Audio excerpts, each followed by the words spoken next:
ఒక సీఈఓ ఒక మీటింగ్‌లో ఒక టీచర్‌ని, "టీచర్‌గా మీరేం చేస్తారు?"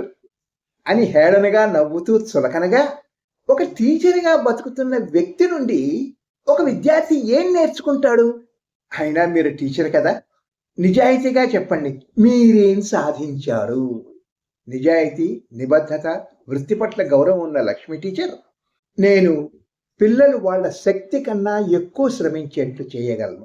ఒక బంగారు పతకాన్ని గెలిచినంతగా ఆనందిస్తాను. తరగతిలో 40 మంది కూర్చునేట్లు, నేర్చుకునేట్లు చేయగలను.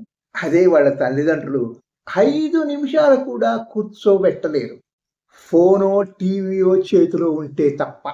పిల్లలు ఆశ్చర్యపోయేలా చేయగలను. పిల్లలను ప్రశ్నించే విధంగా మార్చగలను. తప్పు చేస్తే క్షమించమని అడిగేలా కూడా చేయగలను. బాధ్యతతో పనిచేసి గౌరవ మర్యాదలు పొందేట్లు చేయగలను. వాళ్లకు రాయడం నేర్పిస్తాను.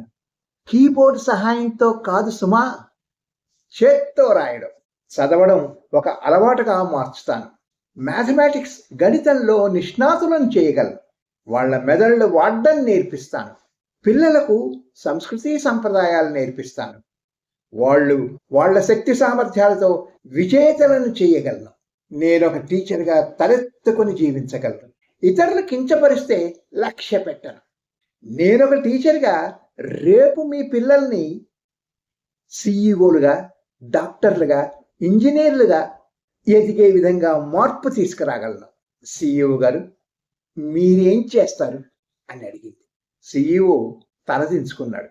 చదువు డబ్బు సంపాదనకు మాత్రమే కాదు, ఆనందంగా విలువలతో జీవించడానికి. Good luck.